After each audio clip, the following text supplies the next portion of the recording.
But the truth is that Igbo wealth has made Lagos State what it is today. And that's simply because of the seaport in Lagos. Igbos are traders. Igbos are in the importation business. And because of that, they want to be in Lagos, close to the seaport, where it's easy for them to import their goods. I was going to and we have said this, we have said that the federal government of Nigeria is holding the Southeast down by simply refusing to give the Onne Port national status. It's intentional, it is deliberate. And I say again that this is economic xenophobia against the Southeast. Open up the seaport and see whether the Igbos won't return home.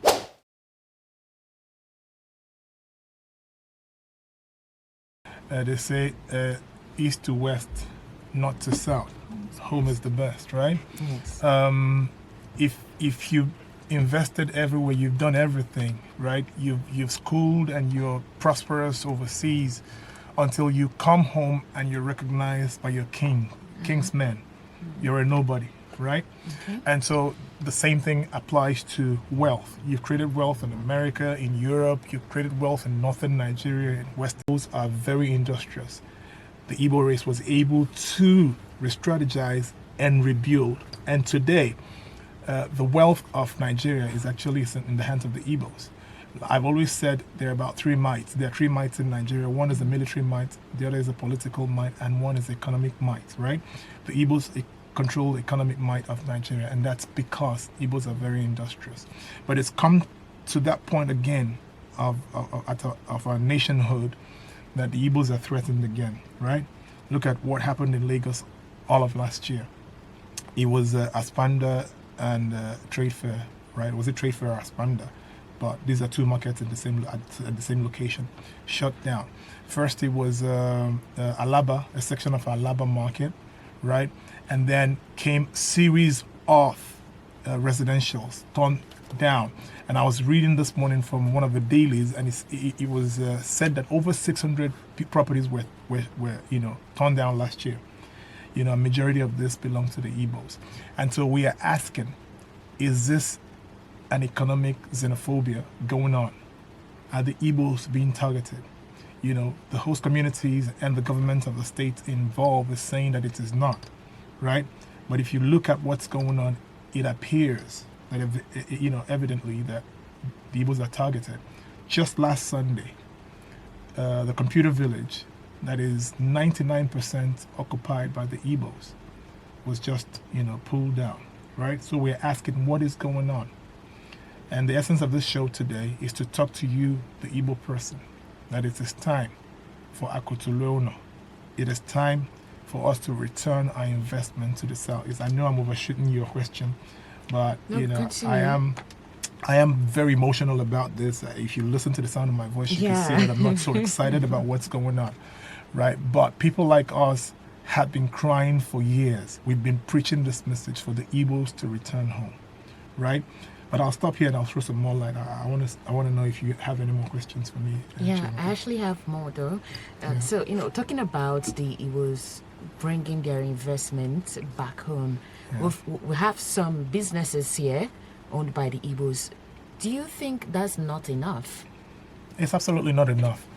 But then the point is, if your host communities, place where you live and you do business and you contribute to these societies don't want you anymore, what do you do? If they've shown clearly that they don't want you anymore, what do? You return home. There's something they say in Igbo, I hope I got that right.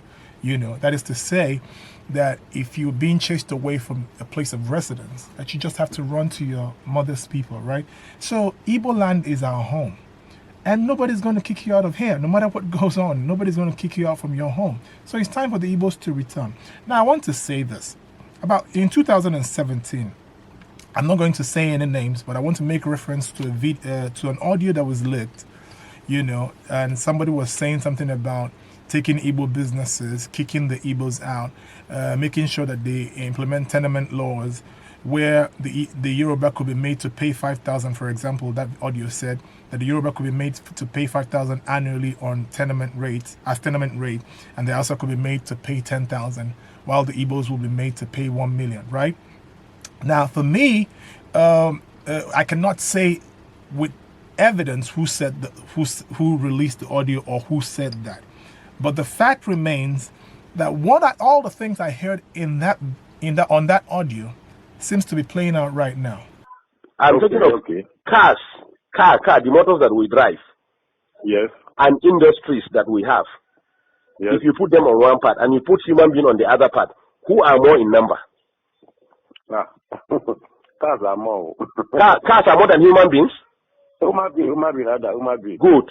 2, if you put fuel and food by the side, which one is consumed more?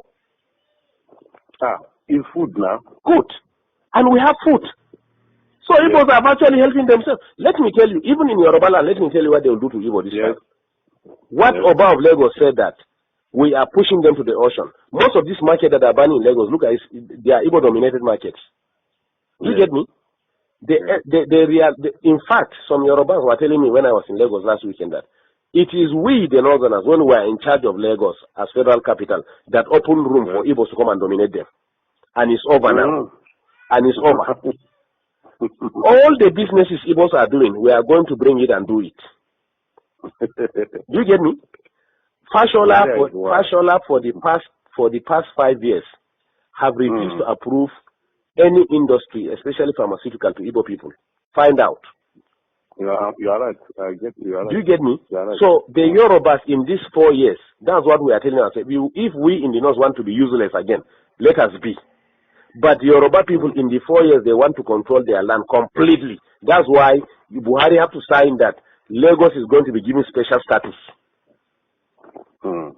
We are going to have a kind of semi-regional system. Lagos is going to have special status.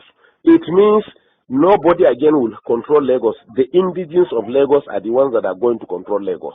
They can form land policies. Do you get me? They may decide to say, you as a Yoruba man in Lagos, you will pay 5,000 naira per annum for a land as tenant rent. Me as a Hausa man, I will pay 10,000 naira. Igbo man will pay 1 million naira. This is why they are heading for. Do you get me? So now, unfortunately, again, the attitude of the Igbos have made the illiterate Northerners who have not gone to school to realize now, I say they are powerful. They are the one who give these people land to stay. They are the one who give them food by the power of God. They are the one who accommodated them by the power of God. Do you get me? Since Igbos can turn around and humiliate us, look at what they did to us. Those people that they assemble about 400 of them and call them Boko Haram. Do you understand? Do you know that they picked them one by one? They were not moving in convoy. They made some of them to drink their urine. Congo also have to come and meet the president and tell him that, look, if one person is killed among these people, I'm telling you, no Igbo man will come out of Kano. That was how they released the Hausa people from Jigawa and Kano, whom they selected and arrested and called them Boko Haram. 2, you are in Nigeria, I'm in Nigeria. Rochas was actually brought up in the north. But it is in his own state. That's why we are telling you, even the Amechi, the Rochas of Kola that are MP, we don't trust them. They are on their own. Let me tell you this. They are on their own. Nobody can deceive us again. We are wise now. Businessmen, they are businessmen. No, what I'm telling you is that Rochas was he is running to Sultan. He didn't know Sultan has no significance in this government. Even last 2 days he was in Sokoto. He didn't know that even Sultan has no significance in this government. He was in this north. It was Rochas state, Imo state, that they started saying that Hausa people must have ID card to live in that state. Yes. Can you hear me? They say Hausa people must have ID card to live in state. Yes. Until when we mobilize our people here and say, okay, in that case, all Southerners must live north. Then Jonathan now realized that there was something going on. He said, no, these things have to stop. So are we mad? Do you get me? Count every 5 shops in this north. 4 shops are owned by Igbos. What is Igbo's contribution in the economy? It's not trade, and fraudulent trade for that matter, including you. Igbo have cheated you, unless if you are not buying spare parts and tires and medicine. So or not so? It's so allergic. Do you get me? Yet we accommodated them. Is it going to Dubai to bring fake drugs that we cannot do it? Now the plan is drugs now. No Igbo man will again sell drugs in this north. We are going to bring it from Kano. Drugs are brought by air. They are going to open massive coolers, rooms in Kano and import it all north, and maybe whatever want to buy, come and buy from Kano. No Igbo will sell drugs again. We are tired of all this nonsense. We know how to control our places the way they control their own. What we are saying is that we are all Nigerians, but we are going to learn what they are doing in Southeast and do it in the North too. Simple. We don't have ancestors, but if Buhari today, as president of this country, want to buy land in the east, he will go and negotiate everything. Tomorrow, the chiefs will come and tell him that ancestors met them yesterday night and said they should not sell the land for them. So we don't have ancestors, or we are betraying ourselves. Our ancestors have told us that we have been careless. That's why we suffered for the past 6 years. We have to wake up now. It's a very serious thing. Move forward. No. We cannot, sir. The society is already adulterated. That's why, to be honest to you, let me tell you, to be honest to you, we never wanted Buhari in this law, so we wanted Konkoso. Yes. We want, that's what I'm saying. If it is Konkoso, the primary, Konkoso will have defeated Buhari. Listen to me. You know the Tinubus and Co prefer Buhari because they can. Really tried, can you hear me? Because Konkoso will have solved this north-south problem for us within 6 months. In Kano, Konkoso gathered all the Igbos and told them that all these drugs that he closed all those fake drugs they are selling in Kano. They know him now.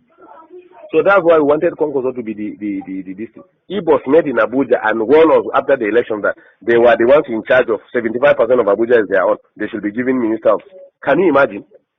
Negotiate and say this is the governor they want with their rulers, everything. Igbo say no, he cannot be governor. Haba. In somebody's land. Habakule. The arrogance is so much. So 10 years ago I have warned it. I said the Igbos are building nation within our nation. They will engage us within our nation and reinforce from their nation. That is exactly what we saw during the tenure of Jonathan.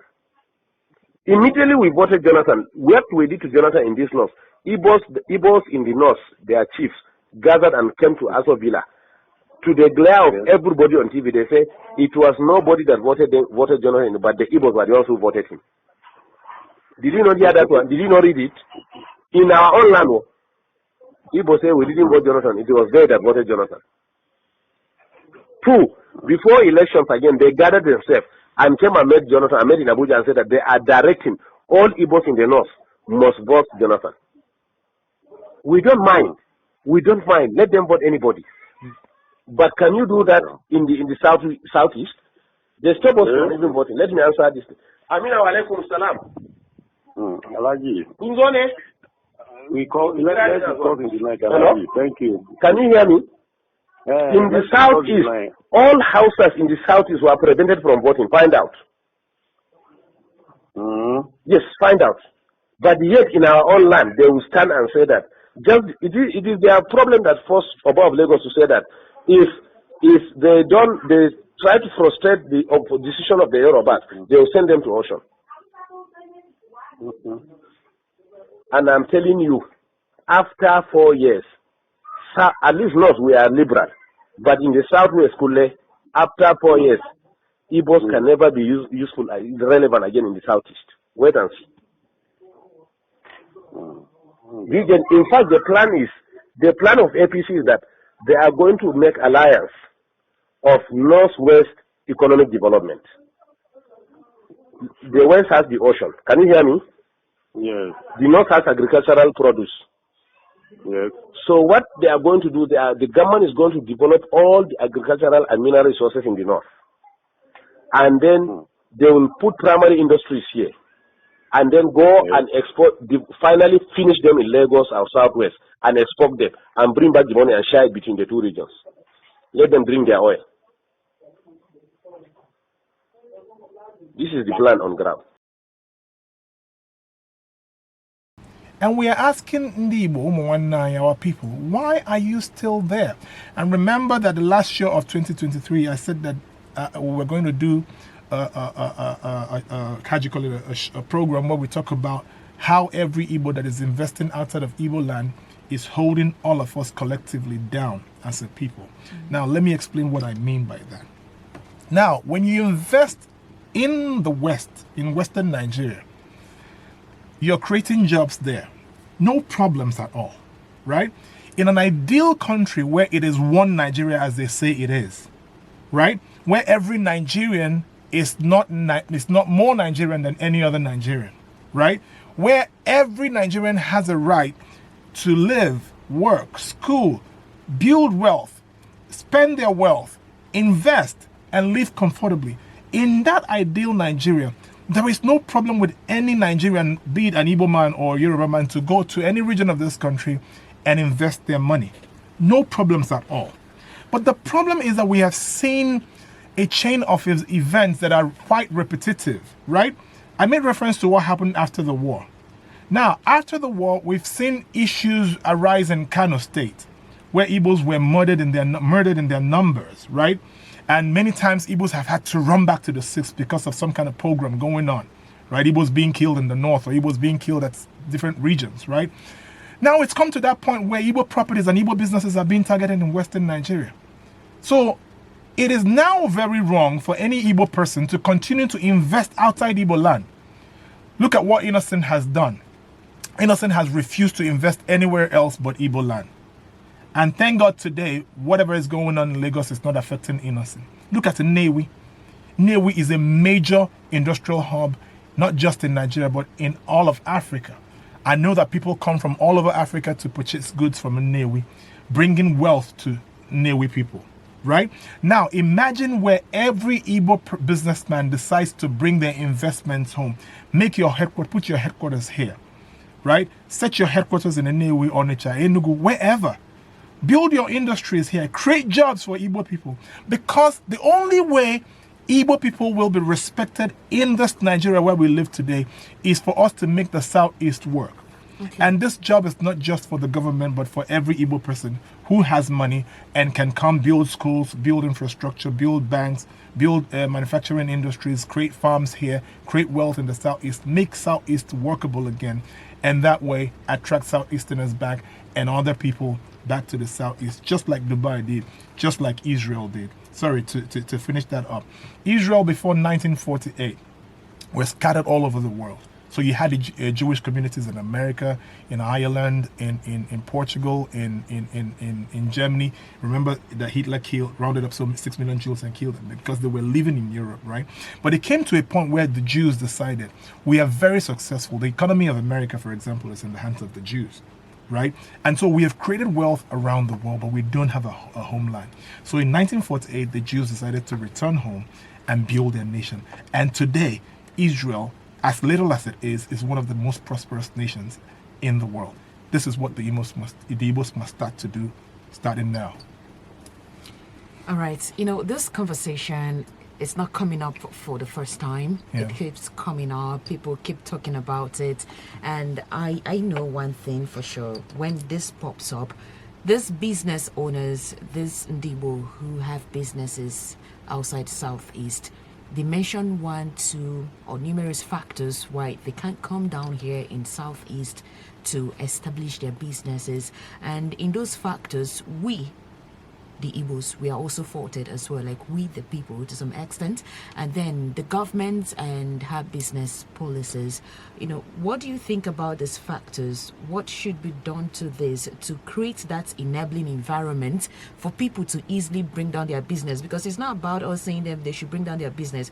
How is the environment? What's happening? Are we giving them that hand to come here and excel with their businesses? And when it comes to businesses, is it all businesses? Let me use those into the oil industry. Can they also bring their business down here?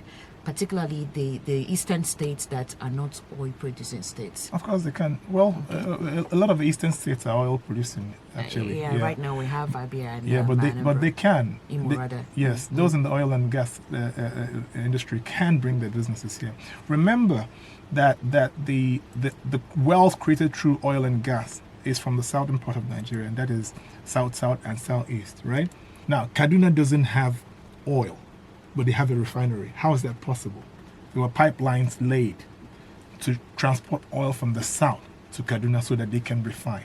And that is in the spirit of nationhood, to actually share the resources amongst the different regions of Nigeria, right? So it is very possible for those who are in the oil and gas to return home. But what we are saying is, you don't necessarily have to shut down all your investments. But we're saying, let most of your investments be in the Southeast. But what Igbos have done is that they made the West and the North their home, and the Southeast the place they visit.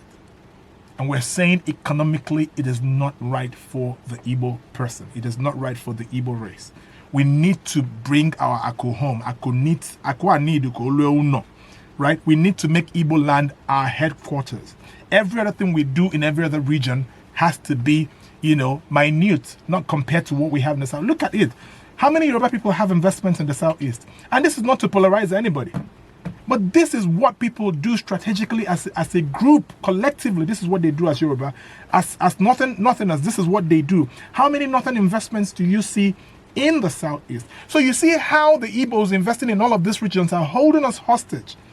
Every time this happens, look at me right now. I am will I say not depressed, but I'm sad. Okay. Every time I see Igbo people being targeted like this, I am sad, right? But it's come to that point where I have said I will not continue to be sad for an Igbo person who have refused to listen. There's an adage that says that ijiji siniada anuifene so zua banini. That is to say, a fly that is adamant, right, usually dies, is buried with whatever, with the corpse. So that is to say, if you as an Igbo man cannot read the handwriting on the wall, then when this happens, you'll suffer it alone.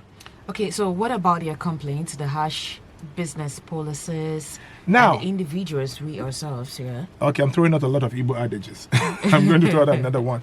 Ame welu maka mbabu ya log, right? I was worried about that, and I said a lot. I understand why. No, but it's come to a point where we had to come home and make it work. We all had to come home and collectively hold our governments responsible. I said, we had a show relative to this subject sometime, and I said that the government of the Southeast, including the South, can cash into the situation happening in Lagos right now. And so what they need to do is create an enabling environment. And I remember a couple of sometime last year I did a show when this happened. The Aswamda issue happened, a trade fair issue happened. I had a discussion on here with Yagazi, and I said that what is going on in Lagos should tell Southeastern governments that this is time for them to actually cash into this. And it's simple. How you can cash into this is to create investment industrial parks in the Southeast, right? Find a legal way to create 24-hour power in the Southeast. What that will do is force the Igbo man to return home, right? When they see there's power in the Southeast, they will see reason to return. The other thing that the governments of the Southeast and the South need to do is to come together as a bloc and push a primary agenda. And that primary agenda should be economic in nature. And they should drive it down to the government to open up the Onne Port. Open it up for us. I've heard too long Yoruba people bragging about Lagos being the best state in Nigeria. But the truth is that Igbo wealth has made Lagos state what it is today. And that's simply because of the seaport in Lagos. Igbos are traders. Igbos are in the importation business. And because of that, they want to be in Lagos, close to the seaport, where it's easy for them to import their goods. I was going to and we have said this. We have said that the federal government of Nigeria is holding the Southeast down by simply refusing to give the Onne Port national status. It's intentional. It is deliberate. And I say again that this is economic xenophobia against the Southeast. Open up the seaports and see whether the Igbos won't return home. Open up the seaports right now. Give it national status right now. Lagos State will drain. Go to Lagos right now. Chiamaka, Lagos is empty as we speak right now. I'm telling you, I've said this a million times. Lagos State is empty right now. Kano State is empty right now. Sabongari Market is empty. Aspanda is empty. Yaba Market is empty. Mandela's is empty. Right now, every major market anywhere in this country, right now as we speak, is empty because the Igbos have come home. That is economic power in itself. So what we want the federal government and the Southeast governments to do is to enter into some kind of discussions to give us that enabling environment so that Igbos can return home. It's time for the Igbos to return home. Igbo investments must return home. We have to come and build those schools here. We have to come and build those businesses here. When we do that and the Southeast begins to work, all of these industries that will come up will create jobs for our people. You'll find Yoruba people and Hausa people migrating to the Southeast because jobs would have been here. Remember what happened in the Bible, right? When there was famine globally, Because of Joseph, a man blessed of God, he was able to accumulate a lot of food in Egypt. And people started saying, we hear there is food in Egypt. Let's go to Egypt and find food before we die. If the Igbos are deliberate, we can create a Goshen out of Southeast and make people migrate from all over the world because of the economic benefits that would have, been built in the Southeast.